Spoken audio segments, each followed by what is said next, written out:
우리는 지금 대림절 기간을 보내고 있습니다. 창조주 하나님께서 친히 인간의 몸을 입고 이 땅 자기 백성 가운데 오셨습니다. 그러나 애석하게도 그 자기 땅에 있던 백성들은 예수님을 제대로 영접하지를 못했습니다. 어찌 보면 하나님께서 특별히 예수님께서 이 땅에 오신 것을 간섭하시면서 동방의 박사들을, 별을 연구하던 그들을 별을 따라 먼 곳에서부터 오게 해서 그들을 통해서 예수님이 만왕의 왕이신 그분께 합당한 예물을, 황금과 몰약과 유황을 하나님 앞에 드리며 그렇게 경배하게 하셨습니다.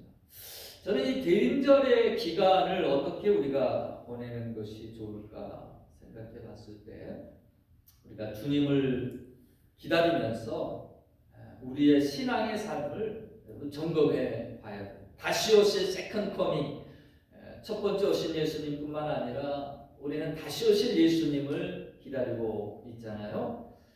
그 주님 앞에 참 부끄럽지 않는 모습으로, 준비된 자의 모습으로 우리가 세움을 받는 그런 시간으로 이 대림절의 시간을 보냈으면 좋겠다라는 그런 소망함을 가졌었습니다. 무슨 말씀을 증거할까 기도하면서 하나님께서 이스라엘 백성들을 그들의 삶 가운데에 개입하시고 역사하시면서 그들의 삶에 끊임없이 그 일구어 가시고자 하셨던 개혁의 부분들이 있었습니다. 이 부분들이 동일하게 하나님이 우리에게서도 개혁하시고자 원하시는 부분이라 그렇게 생각을 합니다. 종교 개혁 주일로부터 지금까지 이 부분을 4번의 시리즈로 그렇게 말씀을 나누고 있습니다. 대책임지를 해보면 첫 번째 종교 개혁 주일에 하나님의 말씀을 가슴판에 새기는 것, 이것이 하나님이 이스라엘 백성들에게 그토록 원하셨던 거였어요. 여호와의 말씀을 그들의 가슴에 새기기를 원하셨다라는 거예요. 광야로 이끌어가지고 그들의 광야 삶 가운데서 무엇을 하나님이 훈련시키시기를 원하셨느냐, 사람이 떡으로만 사는 것이 아니라 하나님의 말씀으로 말미암아 사는 것을 저들에게 깨닫게 하시기를 원하셨다라는 거예요. 우리는 땅의 것을 찾습니다. 먹을 것을 찾습니다. 그거 없으면 죽는다라고 생각해. 이스라엘 백성들이 또 마찬가지였어요.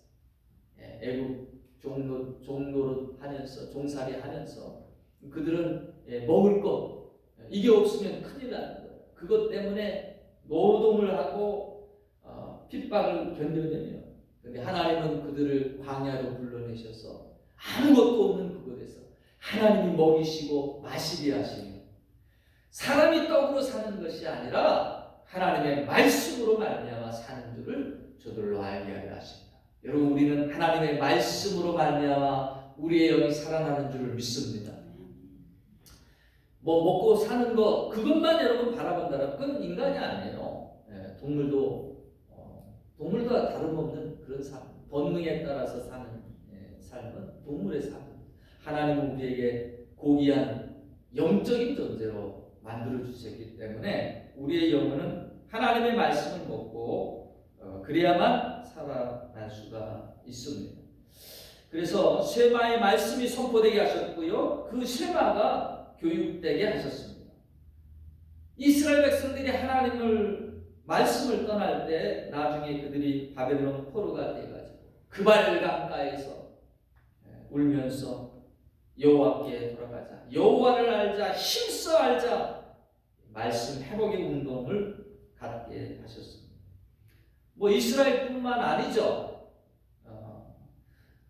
중세 교회가 타락했던 그 이유가 어디에 있었습니까? 이 말씀에서 떠난 거예요.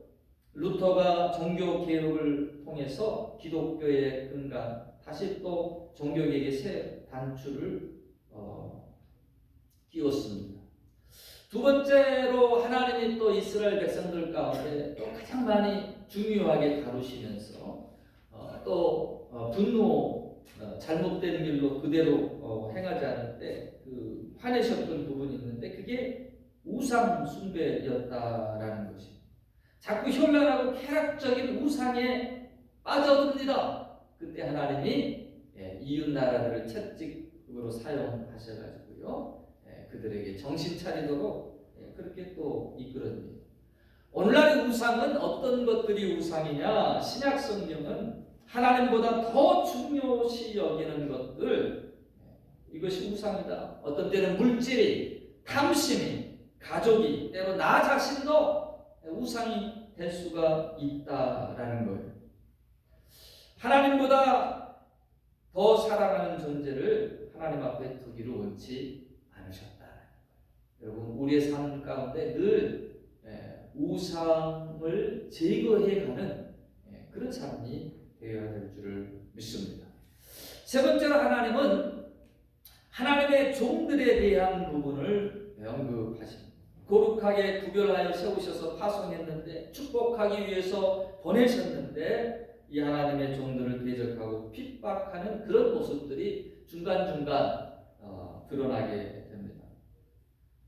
자신의 말을 듣고 자신들의 길을 즐겁게 하는 자신들의 종이 되게끔 하기를 원했다라는 것이죠.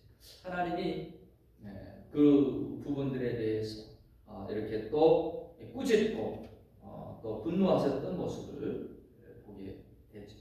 자, 오늘 네 번째 하나님께 드리는 헌물에 대한 부분을 보기를 원합니다. 하나님께서 또 이걸 중요시 여기는 것을 우리가 볼 수 있는 것이 말라기 1장 8절에 보면 만군의 여호와가 이르노라 너희가 눈먼 희생 제물을 바치는 것이 어찌 악하지 아니하냐 주는 것 병든 것을 드리는 것이 어찌 악하지 아니하냐 이제 그것을 너희 총독에게 드려보라 그가 너를 기뻐하겠으며 너를 받아주겠느냐. 그러면서 하나님이 성전문을 닫을 자가 있으면 좋겠다. 그렇게 말씀합니다. 당시에 하나님에 대한 존경이 사라지는 거예요. 하나님에 대한 공경도 없어지는 겁니다. 경외함이 없어져요. 그래서 하나님께 흠없는 것들을 먼저 난 것들을 하나님께 먼저 드리는 것 그것이 헌금의 예물의 또 제물의 기본 정신이었는데 사람들이 자꾸 이제 제대로 못 팔 것, 어찌 보면 병나서 죽을 것 이것들을 가지고 하나님 앞에 드리는 거예요. 하나님은 중심을 보시는 하나님이신데 그들의 모습, 그들의 제물 거기에 정성을 하나님은 받으시는 건데 정성이 없고 헌신이 없는 그들의 제물을 하나님이 원치 아니하신다고 누가 좀 성전문을 닫았으면 좋겠다라고 그렇게 말하고 계셨다라는 것이죠. 오늘날 강단에서 목회하면서 한 번도 헌금에 대한 부분을 설교하지 않았노라 자랑하는 분들을 가끔 보게 됩니다. 저는 잘못된 부분이라고 생각을 해요. 하나님이 명하신 것입니다. 하나님의 말씀의 한 부분입니다. 저는 하나님이 명하셨다라면 그것은 우리에게 유익하다라고 믿습니다. 그래서 말씀대로 선포해야 된다라고 봅니다. 언젠가 한번 그런 간증을 나눈 적이 있어요. 고훈 목사님, 안산제일 교회 섬기시는 목사님이신데 이번에 교회에 집사님 한 분이 그렇게 신앙생활 안 하고 교회도 잠깐 나왔다가 그렇게 본인 말로는 뺀질거리는 집사님이 한 분 계셨다는 거예요. 근데 이분이 사업이 다 망하고 어려움을 당해서 나중에는 그 감옥까지 이렇게 감방 신세까지 지게 됐는데 이분이 그 감방에서 하나님을 만난 거예요. 어려움 가운데 환난 가운데 뚫려 있는 창은 하늘밖에 없으니까 하나님 앞에 기도하기 시작한 거예요. 잠깐 들었던 그 복음의 말씀들이 성령께서 역사하시는 것이죠. 기억나게 하시고 또 깨닫게 하시. 그러면서 무릎 꿇어 하나님 앞에 기도하는 그런 모습으로 나아가게 됐는데, 하룻밤 꿈을 꾸는데 꿈속에서 주님을 만났대요. 하늘 가서. 근데 이분이 이 앞니가 토끼 이빨처럼 이렇게 딱 벌어져 있었대요. 근데 주님을 만나고 이제껏 들었던 복음이 정말이에요. 나는 그게 그렇게 정말인 줄 몰랐더라고.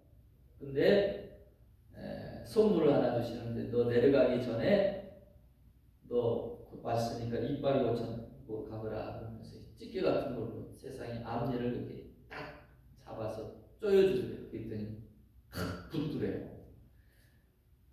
그래가지고 꿈에서 깼는데, 이게 웬일입니까? 실제로 평생 동안 앞니가 이렇게 벌어져 틈이 있던 그 사람이 수술 없이 하나님이 붙여주셔가지고 이게 이빨이 고르게 된 거죠. 이 꿈인 줄 알았는데 이게 사실이거든요. 이 사람이 발딱 뒤집어졌어요. 완전히 하나님의 사람이 됐습니다. 신앙생활을 이제껏 내가 헛것으로 했다 하면서 마음을 다잡고 말씀대로 살리라. 그러면서 제일 먼저 감방에서 나와가지고 한 일이 뭐였는가 하면, 다 모든 그렇게 큰 사업하면서 부하게 살다가 다 까먹고 전세방, 지하 단칸방 그거 들어가 있었는데, 세상에 그걸 가지고 목사님한테 찾아왔더라고요. 그래서 목사님, 이게 제가 가진 전 재산인데 하나님한테 드리겠습니다.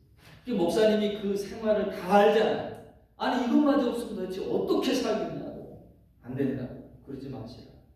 그랬더니 그분이 그 얘기를 하셨대요. 호통을 목사님한테 치더래요. 목사님, 성도도 신앙생활을 그렇게 시키시면 안 된다.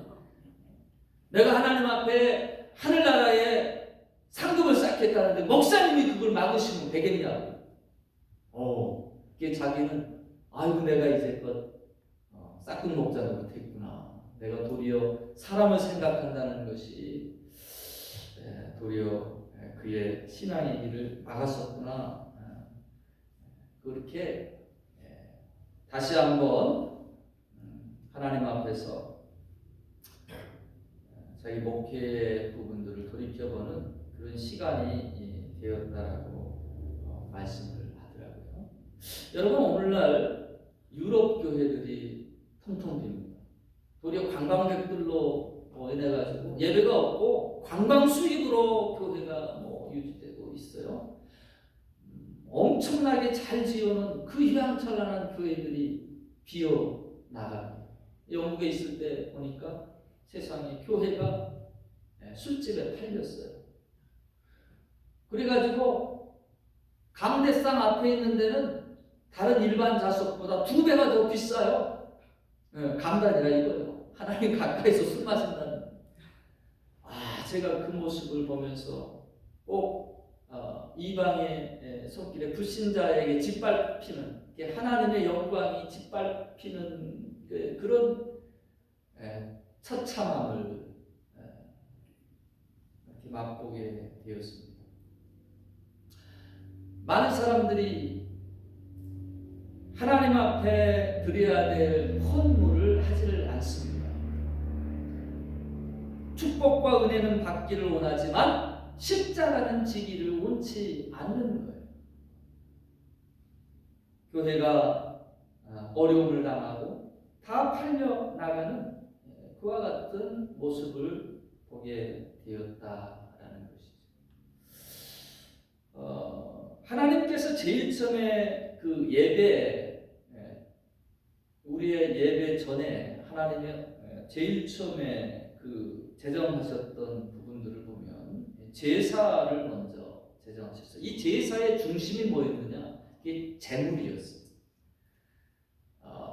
사람의 죄는 반드시 그 핏값을 찾게 되어 있습니다.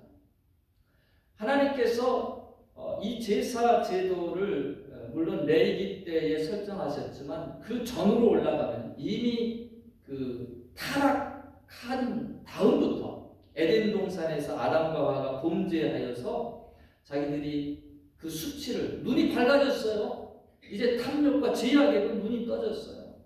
그래서 자기의 수치를 알게 되고 부끄러움을 알게 되고 그래서 나뭇잎을 엮어가지고 그렇게 옷을 지어서 입습니다. 근데 햇볕 반나절도 못 가가지고 부스럭부스럭 망가져버리죠. 그때 하나님이 뭘 하십니까? 양을 잡아서 피를 흘리는 거예요. 그리고 가죽옷을 입혀가지고 그들의 수치를 가려주셨습니다. 어찌 보면 이게 예배의 제사의 시초입니다. 인간들의 죄를 속죄하기 위한, 그들의 수치를 가려주기 위한 하나님의 구제책과 같은 것이었다라는 것이죠. 그것을 아담이 봤었고 그것이 또 아론과 가인이 보게 되죠. 성경에 나타나는 첫 제사는 그 아론과 가인의 제사로 그렇게 되어 있지만 이들이 어떻게 그와 같은 제사법을 알았겠어요?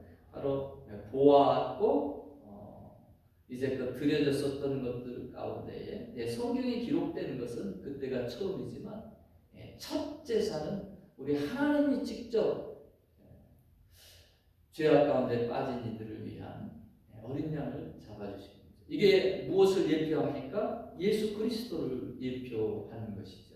나중에 예수 그리스도를 통해서 너희의 죄를 대신하여 피 흘릴 그 그리스도의 모습을 대신해서 보여주신 것입니다.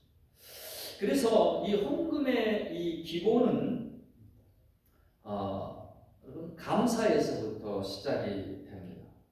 이 하나님이 제사법을 제정하신 레위기에 보면 5대 제사가 언급되는데 번제, 소제, 화목제, 속제제, 속건제가 있습니다. 오늘날에는 이 헌금이 보통 주일 헌금, 감사 헌금, 11조 이렇게 크게 구분되어집니다. 이 주일 헌금은 그 속제제의 성격을 띠고 있습니다.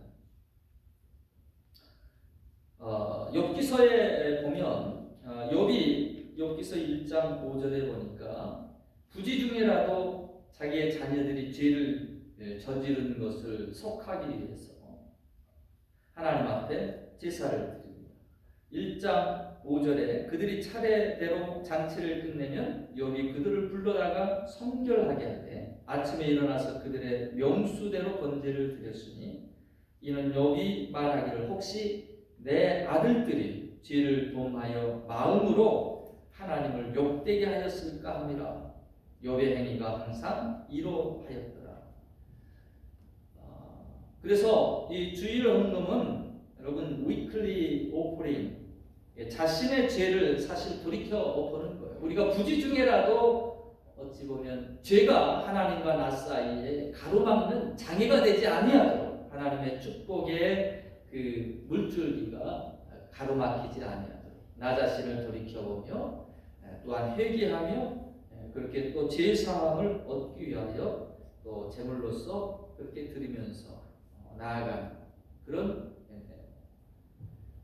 의미의 헌금이 됩니다. 감사 헌금은 자원하는 예물입니다. 화목제물도 하나님이 자원함으로 하게끔 하셨는데 그와 같은 성격이지요. 이 감사 예물 하나님 앞에 드리면서 이것이 하나님의 도움이었다라고 하는 것이죠. 그것을 인정하는 겁니다. 하나님이 감사를 찾으시죠. 그래서 내 삶 가운데 하나님이 베풀어 주신 것을 자원하면서 드리는 헌금, 그것이 감사 헌금이 되겠습니다. 성경에 11조가 등장하는 것은 아브라함이 350명 가수를 이끌고요, 가나안의 북방 연합군들을 쳐서 그 소돔성에 거했던 롯과 그의 가족들을 구하는 사건이 창세기에 나와 있습니다. 그때 승전하고 돌아오는 왕들 가운데 멜기세덱, 살롬왕이라고 기록되어 있는데 지극히 높으신 하나님의 제사장이라 그렇게 언급이 되어 있어요. 그에게 11조를 드리는 것이 성경으로는 이제 제일 처음 나타나게 됩니다. 이것은 불가능한 일이었는데 하나님이 도우셔서 이걸 가능케 했다라는 거예요. 자기 가수들 315명 가지고 350명 가지고 그거 어떻게 다섯 개국의 연합 나라의 그 군대를 파할 수가 있었겠어요. 하나님의 도우심이었다라는 것을 고백하며 그리고 하나님 앞에 드렸던 것, 그게 11조였습니다. 그런데 이 11조를 하나님이 이스라엘을 나라로 이렇게 세우면서 가나안 땅을 정령하면서 하나님 나라 백성으로서 세금과 같은 역할로 드리게 하셨습니다. 11지파에게는 각기 땅을 주었고 레위 지파에게는 구별하여 하나님의 성전에서 일하게 하고 그리고 그것을 분깃으로 11조를 분깃으로 하게 하셨다라는 것이죠. 사실 그 레위의 지파들이 일반 백성들보다도 더 고위층의 삶을 살았어요. 풍족한 삶을 살았어요. 학자들이 연구하는 걸 보니까 그때의 모든 그 헌물들을 집계해 봤을 때 레위 지파들은 하나님이 풍성하게 주셨다는 거예요. 여러분, 하나님은 풍성하게 주시는 분. 우리를 복 주실 때 누르고 흔들어 넘치도록 주시는 분이지. 저와 여러분, 하나님의 그런 복들을 우리가 하나님을 믿고 따르면서 누릴 수 있기를 축원합니다. 우리나라에도 보면 그 헌법에 국민의 4대 의무를 기록하고 있죠. 국방의 의무, 납세의 의무, 교육의 의무, 근로의 의무. 교육의 의무, 근로의 의무는 의무이면서 또한 권리입니다. 근데 이 국방과 또 납세의 의무는 그죠? 의무인 것이죠. 의무. 국민으로서 당연히 해야 될 의무. 예수님께서 11조를 하나님 나라 백성들에게 세금과 같이 빗대어 설명하는 것이 마태복음 22장에 나와 있습니다. 당시에 로마 국가의 정치적인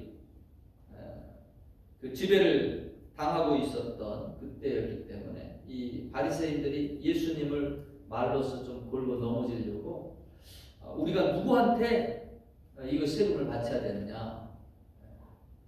그때 예수님께서 참 지혜롭게 말씀을 하시는데 나에게 그 동전 하나를 달라. 그러면서 마태복음 22장 21절에 보면은 이에 이르시되 가이사의 것은 가이사에게 하나님의 것은 하나님께 바치라.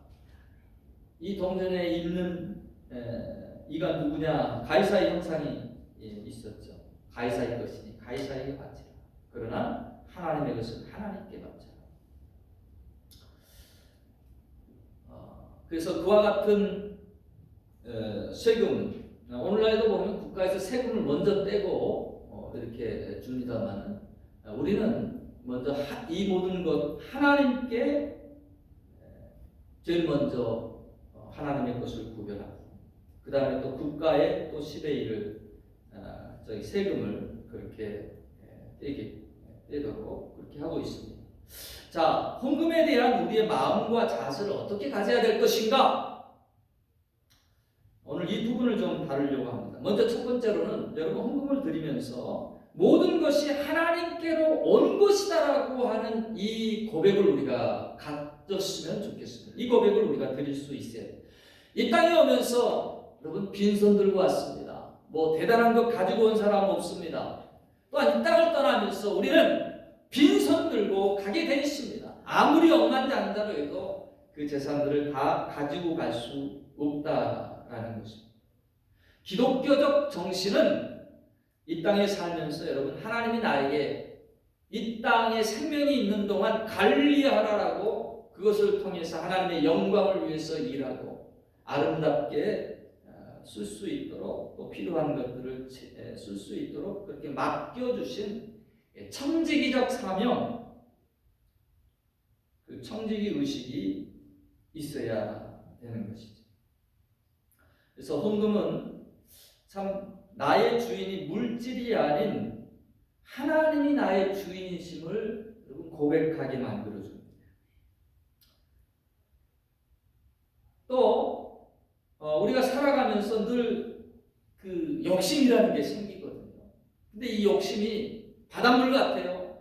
마셔도 갈증을 더 심하게 하는 것처럼 이 세상의 재물, 여러분 참 많이 본 사람, 야, 돈 많이 가진 사람 보면서 저 사람은 행복하겠다 천만의 말씀. 가서 물어보면 100원 가진 사람은 1,000원 갖고 나고 1,000원 가진 사람은 10,000원 갖고 나고 이제쯤 조카겠지라고 물어보면 더 많은 것을 갖고 싶어 하는 거예요.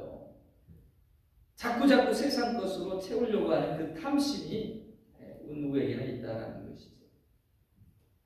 저는 개인적으로 물질을 하나님 앞에 드릴 때, 때때로 없는 중에 드릴 때 더 어렵잖아요. 그러나 그렇게 드리면서 탐심의 욕심을 하나님께서 죽여주시기를 바라고, 내가 탐심의 사람이 아니라 나의 주인이 되지 못하도록 그렇게 재물처럼 그렇게 하나님 앞에 드립니다. 자, 그래서 여러분 모든 것이 하나님께로부터 온 거예요. 하나님의 은혜로 받은 것들입니다. 그래서 말라기 3장 8절에서는 사람이 어찌 하나님의 것을 도적하겠느냐, 그러나 너희는 나의 것을 도적질하고도 말하기를 우리가 어떻게 주의 것을 도적질하였나이까 하는도다. 이는 곧 11조와 봉헌물이라. 주의 것이다라고 말하고 있다라는 것입니다. 내 것이 아니다라는 거예요. 내가 인심 써서 드리는 것이 아니라 하나님의 것이다라고 말씀하고 있다라는 것. 하나님의 것을 하나님 것으로 돌려드려야 된다. 하나님께서는 그렇지 않은 것에 대해서 도적질하는 것이다라고 말씀하고 있다는 것입니다. 두 번째로 하나님의 것이 여러분 우선되게 하시기 바랍니다. 나에게 필요한 것부터 먼저 쓰기 시작하잖아요. 늘 부족해요. 나중에 여유가 생기면 내가 하나님 것 챙겨가지고 드려야지. 천만의 말씀입니다. 나에게 필요한 것부터 쓰기 시작하면 늘 부족해요.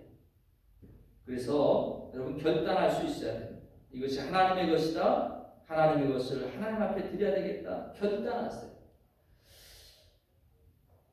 그러게 될 때에 부족함이 없이 채우시는 하나님의 손길을 경험하게 될 줄로 믿습니다. 한번 시험해 보세요. 성경에서는 하나님께서 시험하라, 하나님을 시험하라라는 말씀이 나오는데 바로 여기에서 나오고 있습니다.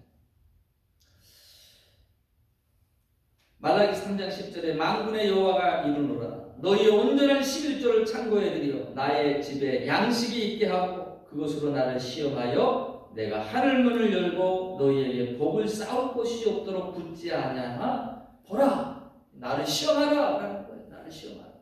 여러분 내 생각대로만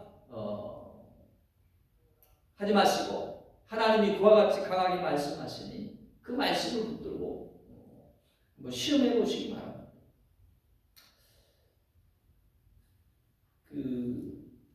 성경에 보면 열왕기상 17장에 엘리야와 사르밧 과부의 이야기가 나오는데요. 3년 6개월 동안 비가 내리지를 않습니다.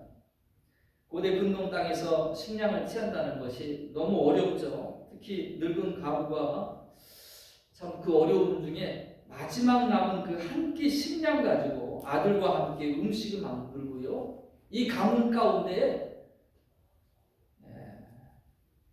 마지막 식사를 하고 자살할 그런 결심을 갖고 있었습니다. 하나님이 이 엘리야를 그에게 보내셨어요. 좀 도와주고 그렇게 힘이 되는 역할을 하면 좋을 텐데 이 엘리사가 뭘 요구하느냐 하면 떡 한 조각을 달라고 그렇게 요청을 합니다. 먼저 하나님 앞에 드리라라는 거예요. 근데 이 과부가 엘리야의 지시대로 내가 어차피 먹고 그냥 하루 사나 그냥 먼저 하나님 앞에 드리나 하나님 앞에 드리는 것이 낫겠다 하고 그 말대로 순종을 해서 드리게 됩니다. 근데 놀랍게 열왕기상 17장 16절에 보면 여호와의 말씀대로 통에 가루가 떨어지지 아니하고 병에 기름이 없어지지 아니하였더라. 가뭄이 끝나기까지 그 양식의 창고가 그 기름이 마르지 아니하는 그런 역사가 일어나게 되었습니다. 여러분, 하나님께서 광야에서 아무 양식이 없는 그곳에서 만나를 통해 가지고 그들에게 한 번도 먹어보지 않은 것들을 제공해 주시잖아요. 그때 하나님이 안식일 날 되기 전에 토요일 날 2배로 내려주시면서 안식일에는 가서 거두지 말라 그렇게 하셨거든요.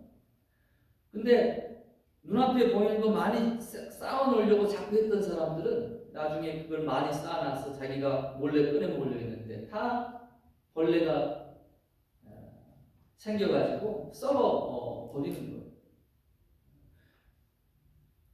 여러분, 하나님의 말씀대로 한번 순종하면서 물질의 손해가 좀 있다 할지라도 하나님의 말씀대로 순종해 보시기를 바랍니다. 하나님은 하나님의 약속대로 더 귀한 것들로 더 넘치도록 축복해 주시는 하나님이십니다. 하나님을 그와 같이 한번 경험해 보시고, 저는 의외로 많은 분들이 그 믿음을 따라서 하나님의 말씀대로 준행하며 더 넘치는 복을 누리는 그 은혜들을 나누는 이야기들을 접할 수 있었습니다. 자, 세 번째로 여러분, 마음과 사랑을 담아서 즐거움으로 들으시길 바랍니다. 우리가 인생에 살다 보면서 참 이 물질이 필요한 것이기 때문에 이 물질의 노예가 될 때가 많아요. 그래서 참 인색함으로 살 때가 많아집니다. 근데 성경은 우리가 인색함으로 살지 말고 하나님 앞에 넉넉함으로 살아갈 수 있도록 그렇게 이야기를 합니다. 누가복음 6장 38절에 보니까 주라 그리하면 너에게 줄 것이니 후히 대어들고 흔들어 넘치도록 하여 너에게 안겨주리라. 하나님은 주는 자에게 더 넘치도록 부어 주시는 분이시다라는 거예요. 즐거움으로 하라라고 하는 것입니다. 그게 상이 된다라는, 그것이 하나님 앞에 귀히 여김받는 바 된다라는 것입니다. 자, 오늘 말씀을 마치겠습니다. 오늘 예수님께서 이 땅에 대림절을 기리면서 있는 우리에게 다가오시기를 원하십니다. 자기 백성들에게 오셨지만 영접받지 못했던 모습을 주님은 기억하십니다. 우리가 나를 위해 오신 주님, 나의 생명까지, 나에게 생명까지 주신 그 주님을 우리의 구세주로 영접하면서 여러분, 나의 가장 귀한 것들로 드릴 수 있는 그 믿음, 그리고 그 주님을 경배함으로 맞이할 수 있는 그 믿음이 저와 여러분의 삶 가운데 있게 되기를 주의 이름으로 축원합니다.